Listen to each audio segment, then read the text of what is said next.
الحمدللہ وکفا وسلام علی عبادہ الذین اصطفیٰ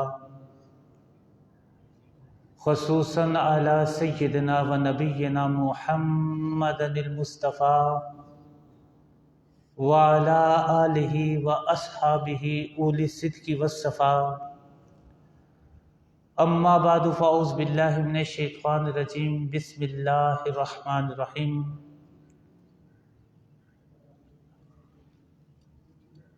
الا ان اولیاء اللہ لا خوف علیہم ولا هم یحزنون صدق اللہ مولانا العظیم وصدق رسولہ النبی الکریم المکین الحنین الرؤوف الرحیم ان اللہ وملائکتہ یصلون علی النبی یا ایھا الذین آمنوا صلوا علیہ وسلموا تسلیما اللہم صلی علی سیدنا و مولانا محمد وعلی آلہ وصحبہ وبارک وسلم۔ بعد از حمد و ثنا اللہ جل مجدہ کا لاکھ لاکھ فضل و احسان اور اس کا کرم ہے کہ اس ذات والا صفات نے ہمیں آج کے اس پاک اور بابرکت دن میں اپنے اس عظیم گھر میں حاضری کی توفیق عطا فرمائی۔ احباب ذی وقار، آپ جانتے ہیں کہ یہ جو ماہ مبارک ہے یہ ربیع الثانی شریف کا مہینہ ہے، اور اس مہینے میں ہم لوگ حضور سیدنا شیخ عبدالقادر جیلانی الحسنی والحسینی شہباز لامکانی آپ کا جو عرس پاک ہے وہ مناتے ہیں، اور معروف یہ بڑی 11ویں شریف کے حوالے سے ہے کہ یہ بڑی 11ویں شریف کا مہینہ ہے۔ سیدنا شیخ عبدالقادر جیلانی آپ کی جو ولادت ہے وہ 470 ہجری میں اسی ربیع الثانی کے مہینے میں 470 عیسوی میں آپ کی ولادت ہوئی، اور ولادت کا مہینہ جو ہے وہ رمضان مبارک بتایا جاتا ہے، اور آپ کا وصال جو ہے وہ سن 561 ہجری میں اسی مہینے یعنی ربیع الثانی میں ہوا۔ تو آپ کی جو عمر مبارک ہے وہ 90 سال کے قریب تھی۔ شیخ سیدنا عبدالقادر جیلانی آپ نے 90 سال کی زندگی اور عمر پائی۔ میں آپ کی سیرت کے حوالے سے بارہا گفتگو یہاں پہ کر چکا ہوں، اور میرا ہمیشہ یہ خاصہ رہا ہے، اور میں ہمیشہ اس بات پہ توجہ میری رہی ہے کہ میں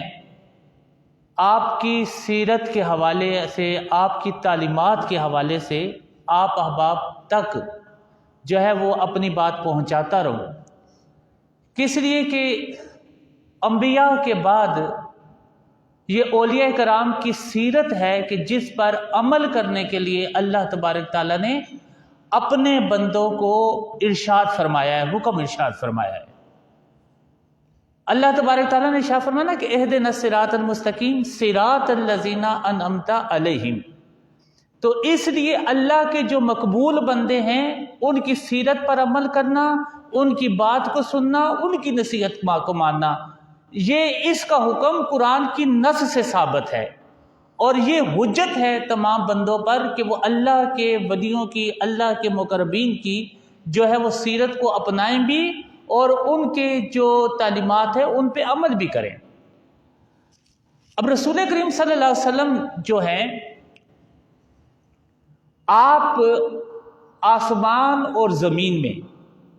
یعنی آسمانی کائنات میں اور زمینی کائنات میں آقا علیہ الصلوۃ والسلام کی جو ذات ہے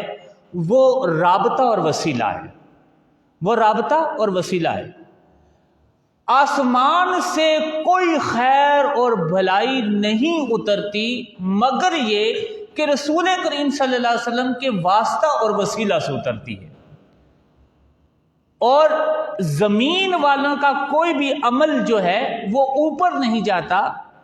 جب تک کہ رسول کریم صلی اللہ علیہ وسلم کا وسیلہ درمیان میں شامل نہ ہو۔ حضرت علی المرتضیٰ مولا علی شیر خدا، آپ سے منقول حدیث ہے، آپ نے ارشاد فرمایا کہ انسان جب کوئی دعا کرتا ہے، اپنے رب سے جب کچھ مانگتا ہے، تو فرمایا کہ جب تک وہ درود نہ پڑے، وہ جو کلمات ہیں وہ زمین اور آسمان کے درمیان ٹھہرے رہتے ہیں، اور پھر جب وہ درود پڑتا ہے تو وہ کلمات اوپر اٹھتے ہیں اور رب کی بارگاہ میں پہنچ جاتے ہیں۔ یعنی کہ زمین والوں کی کوئی آہو فغاں، کوئی آرزو، کوئی تمنا اس وقت تک بارگاہ الہی میں جاتی ہی نہیں جب تک کہ محبوب پاک علیہ الصلوۃ والسلام کا وسیلہ درمیان میں شامل نہ ہو۔ اور پھر رسول کریم صلی اللہ علیہ وسلم نے ارشاد فرمایا کہ اللہ مجھ کو عطا کرتا ہے وَأَنَا قَاسِمٌ، اور فرمایا ساری کائنات میں تقسیم جو ہے اللہ کی رحمت کی، اللہ کی نعمت کی، وہ ساری تقسیم میرے در سے ہوتی ہے، میرے ہاتھ سے ہوتی ہے۔ وَاللَّهُ يُؤْتِي وَإِنَّمَا أَنَا قَاسِمٌ، فرمایا کہ اللہ کیا ہے، مجھ کو عطا کرنے والا ہے، اور کائنات میں ساری رحمتیں اور نعمتیں میرے وسیلے سے تقسیم ہوتی ہیں۔ بات آپ کو سمجھ آئی کہ اگر انسان اللہ سے کوئی رابطہ چاہے تو محمد مصطفیٰ کی ذات درمیان میں نہ ہو تو وہ رابطہ اللہ سے نہیں ہو سکتا۔ زمین سے کوئی چیز بھی اٹھ کے عرش تک نہیں جا سکتی جب تک کہ آقا علیہ الصلوۃ والسلام کا واسطہ درمیان میں موجود نہ ہو۔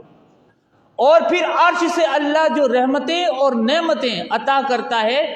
وہ نعمتیں بھی اس وقت تک مخلوق تک نہیں پہنچتی کہ جب تک اللہ تبارک تعالیٰ کے محبوب پاک علیہ الصلوۃ والسلام کا وسیلہ درمیان میں نہ ہو، وسیلہ درمیان میں نہ ہو۔ یہاں تک اگر آپ کو بات سمجھ آ گئی تو پھر میں عرض کروں کہ آقا علیہ الصلوۃ والسلام جب تک ظاہری حیات کے ساتھ اس کائنات میں موجود رہے، آقا علیہ الصلوۃ والسلام کے وسیلہ سے یہ ساری اللہ کی رحمتیں اور اللہ کی نعمتیں یہ ساری کی ساری پہنچتی رہیں۔ اور جب رسول کریم صلی اللہ علیہ وسلم اس دنیا سے تشریف لے گئے ظاہری حیات کے ساتھ،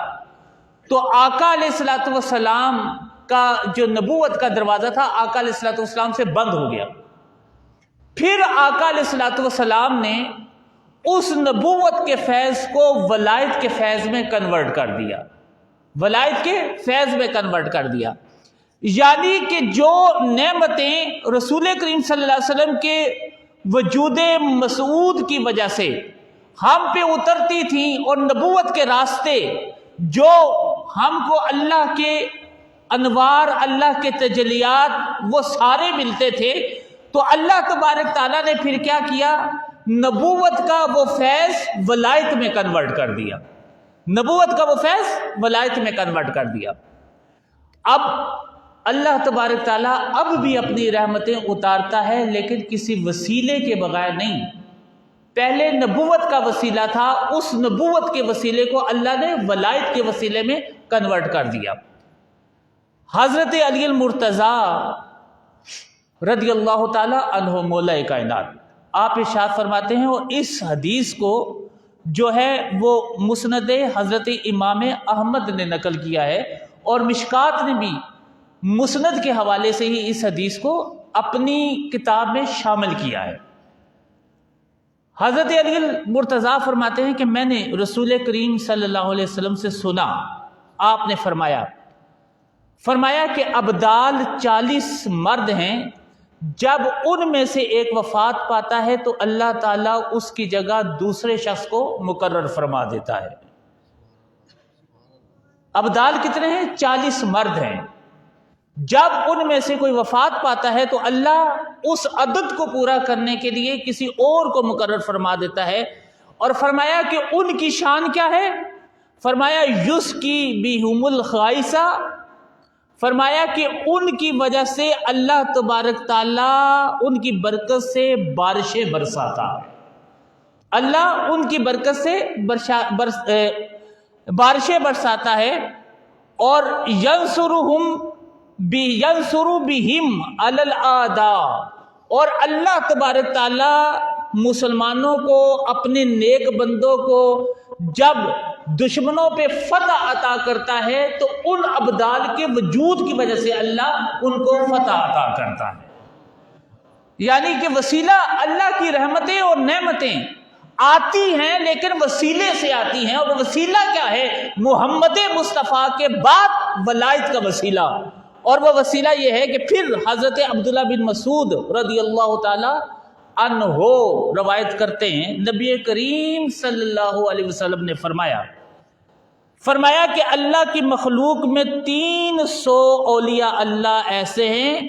قلوبہم علی قلب آدم، جن کے قلب آدم علیہ السلام کے قلب پر ہیں، اور 40 کے قلب جو ہیں وہ موسیٰ علیہ السلام پر،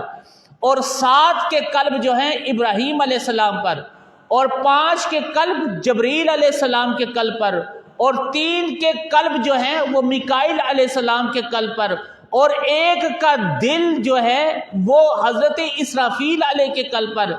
ان 356 اولیاء کے ذریعے لوگوں کی حیات، موت، بارش کا برسنا، نباتات کا اگنا اور بلاؤں کا دفع ہونا ہوتا ہے. مراد یہ ہے کہ اللہ جو ہے وہ جب بھی یہ سارے امور کرتا ہے تو اللہ کسی وسیلے سے کرتا ہے، اور وسیلہ کون؟ یہ اللہ کے اولیاء کرام درمیان میں وسیلہ بنتے ہیں. بات آپ کو سمجھ آ گئی کہ اللہ بغیر وسیلے کے عطا نہیں کرتا، دیتا اللہ ہی ہے. اللہ کے علاوہ کوئی ذات نہیں جو کسی کو نہ نفع پہنچا سکتی ہے نہ نقصان پہنچا سکتی ہے. دینے والا اللہ ہے، نفع بھی اللہ کی طرف سے، نقصان بھی اللہ کی طرف سے. لیکن دیتا کیسے ہے؟ دیتا اللہ ہے لیکن بوسیلہ اولیاء کرام دیتا ہے. اولیاء کی وجہ سے اللہ عطا کرتا ہے. کس لیے کہ جو نبوت کا فیض تھا وہ ولایت میں کنورٹ ہو گیا. شیخ سیدنا عبد القادر جیلانی رضی اللہ تعالی عنہ، جنہیں ہم حضور غوث اعظم کہہ کے پکارتے ہیں، حضور غوث اعظم، جب نبوت کا فیض جو ہے وہ ولایت میں کنورٹ ہوا تو حضور غوث اعظم کی جو اصل نسبت ہے وہ نسبت اویسیہ ہے. نسبت اویسیہ کہ ہر ایک کو جو ہے وہ فیض ملتا ہے، لیکن کچھ ہستیاں ایسی ہوتی ہیں کہ جنہیں ڈائریکٹ رسول کریم صلی اللہ علیہ وسلم کی بارگاہ سے فیض ملتا ہے. جیسے سیدنا حضرت ویسے کرنی کہ وہ رسول کریم صلی اللہ علیہ وسلم سے کبھی ملے نہیں، لیکن نہ ملنے کے باوجود جو ان کو فیض تھا وہ ڈائریکٹ مصطفیٰ کریم علیہ الصلوۃ والسلام کے در اقدس سے تھا، ان کی ذات بابرکات سے تھا. تو اسی طرح حضرت غوث اعظم کی جو اصل نسبت ہے وہ اویسیہ ہے، اور جس میں نسبت سکینہ کی برکات بھی شامل ہو گئی ہیں. ذات الہیہ کی ذال کے شخص اکبر میں ارواح کاملہ اور ملائے اعلیٰ کے نفوذ ملکیہ کی محبت میں محبوب و مراد ہیں. کون؟ سیدنا حضور غوث اعظم رضی اللہ تعالی عنہ. جب کوئی اس مقام محبوبیت پر پہنچتا ہے تو پھر کیا اس کے ارادہ و توجہ کے بغیر تجلیات الہی میں سے وہ تجلی جو مخلوق کی ابتدا،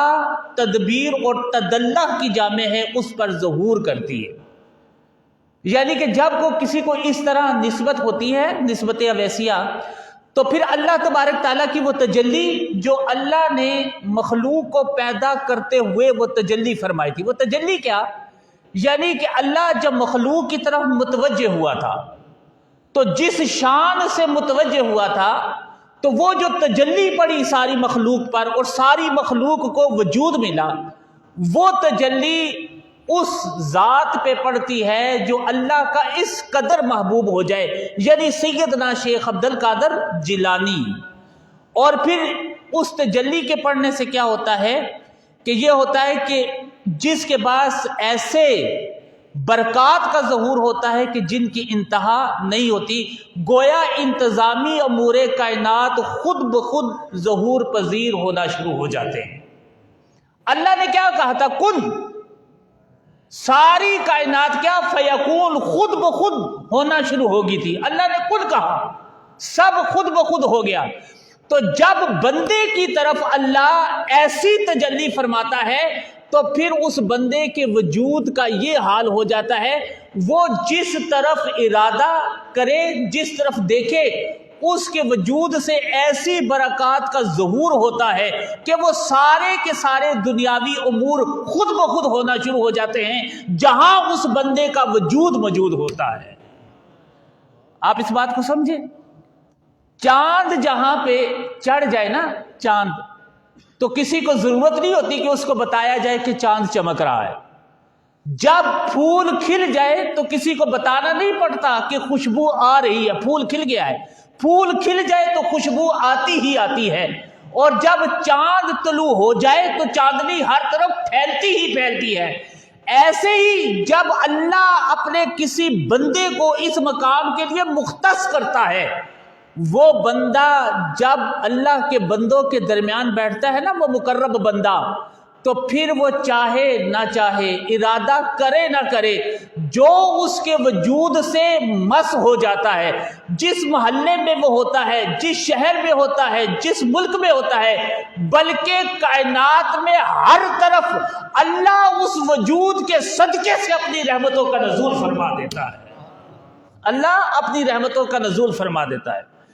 اور اسی وجہ سے سیدنا حضور غوث اعظم نے کلمات فخریہ ارشاد فرمائے، قصیدہ غوثیہ، انشاءاللہ اس حوالے سے بھی ہم جو ہیں وہ اس کا اپنی گفتگو اس حوالے سے بھی کریں گے۔ اب آپ کہیں کہ اس کی دلیل کیا ہے؟ آپ کہیں کہ یہ جو بات آپ نے کی ہے کہ اس وجود کی وجہ سے ہر طرف سے برکات کا ظہور ہوتا ہے، تو اس کی دلیل کیا ہے؟ تو دلیل یہ ہے کہ اللہ تبارک تعالیٰ ارشاد فرماتے ہیں کہ یہ حدیث قدسی ہے، رسول کریم صلی اللہ علیہ وسلم نے ارشاد فرمایا، اللہ یہ بات ارشاد فرماتا ہے کہ جب بندہ میرے قریب ہوتا ہے، یتقرب الی بالنوافل حتی احبہ فاذا احببتہ، جب وہ نوافل کی کثرت سے میرے نزدیک ہوتا ہے، فرائض کی تکمیل کے بعد نوافل کی کثرت سے وہ میرے نزدیک ہوتا ہے، تو فرمایا کہ پھر میں اس سے محبت کرنا شروع کر دیتا ہوں۔ پھر جب محبت کرتا ہوں، کنت سمعہ الذی یسمع بہ وبصرہ الذی یبصر بہ ویدہ التی یبطش بہا ورجلہ التی یمشی بہا وان سألنی لآتینہ، فرمایا کہ پھر حال یہ ہوتا ہے کہ میں اس کے کان بن جاتا ہوں جس سے وہ سنتا ہے، اس کی آنکھ بن جاتا ہوں جس سے وہ دیکھتا ہے، اپنی شان کے مطابق میں اس کے قدم بن جاتا ہوں جس سے وہ چلتا ہے، میں اس کے ہاتھ بن جاتا ہوں جس سے پکڑتا ہے۔ اور فرمایا وَإِن سَأَلَنِي لَأُوتِيَنَّهُ، میں اپنی رحمت پہ واجب کر لیتا ہوں، جب میرے اس مقرب بندے کے ہاتھ اٹھتے ہیں میں اپنی تقدیر بدل دیتا ہوں، اس کی دعا کو قبول کر لیتا ہوں، میں اپنی تقدیر بدل دیتا ہوں لیکن اس کی دعا کو قبول کر لیتا ہوں۔ اور فرمایا وَلَئِنْ اسْتَعَاذَنِي لَأُعِيذَنَّهُ، فرمایا کہ اگر وہ کبھی مجھ سے مدد مانگ لے کسی امر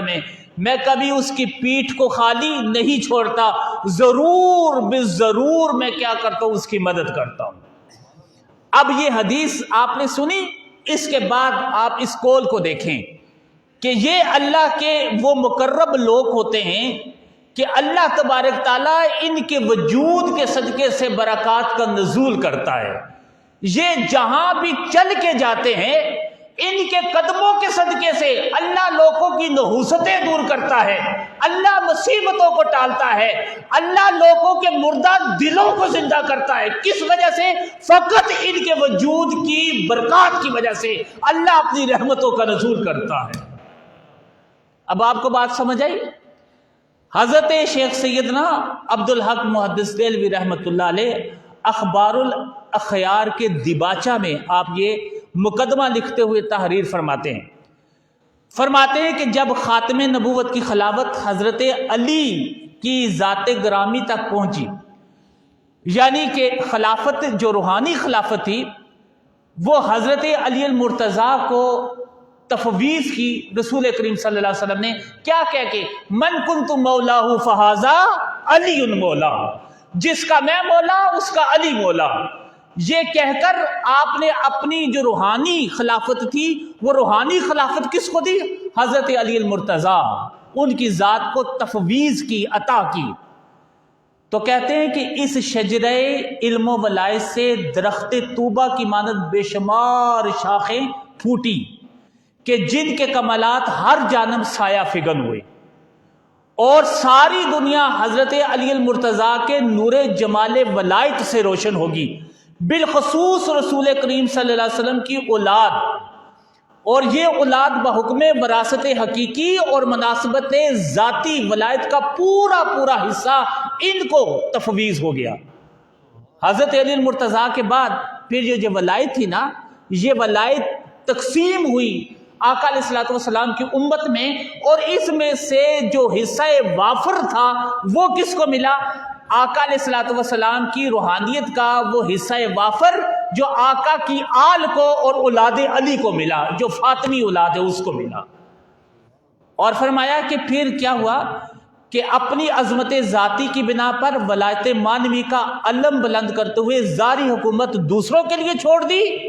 اور خاندان نبوت سے نور ولایت نہ کبھی منقطع ہوا نہ کبھی ہوگا۔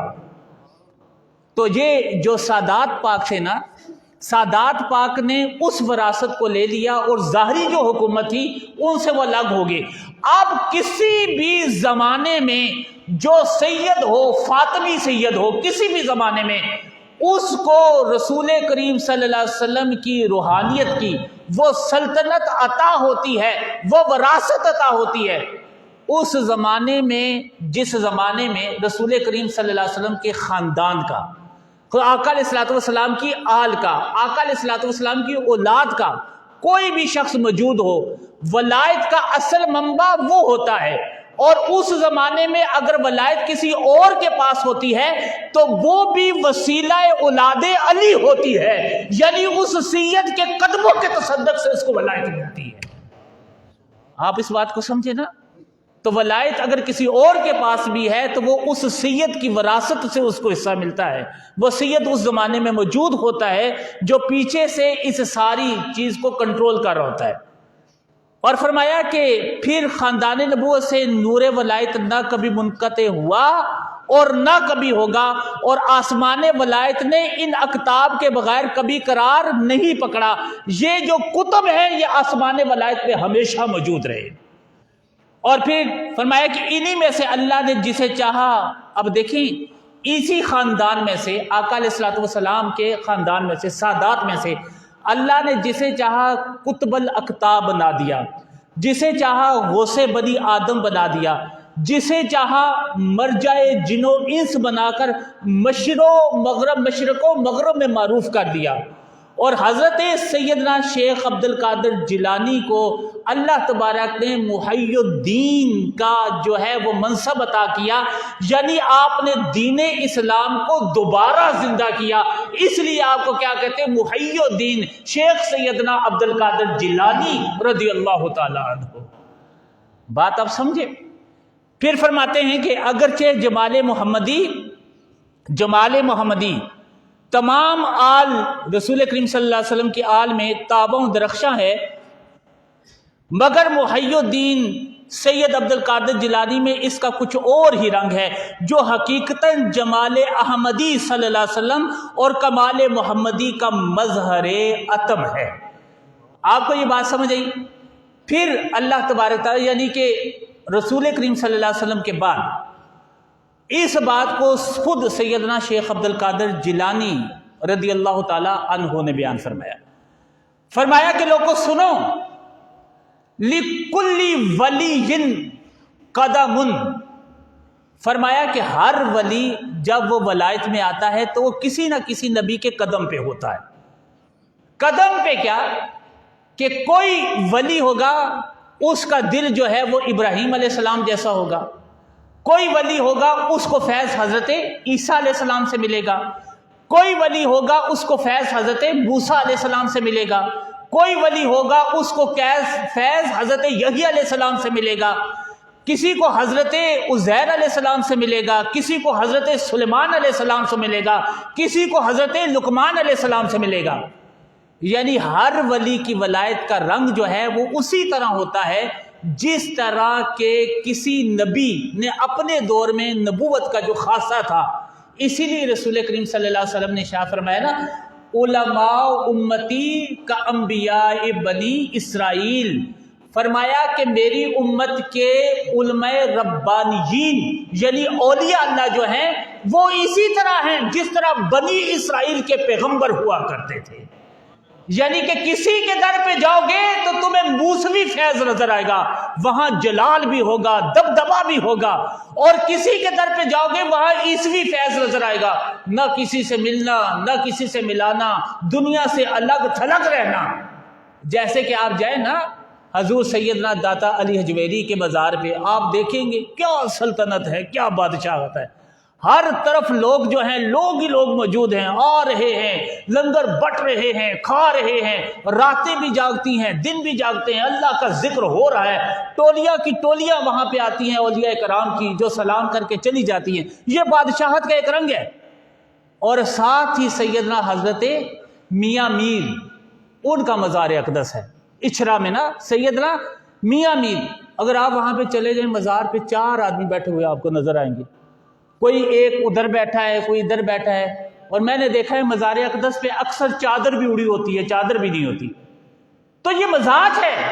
ان کا، جو مزاج تھا داتا علی حجویری کا، وہ مزاج جو ہے حضرت سلیمان جیسا تھا، بادشاہت والا مزاج۔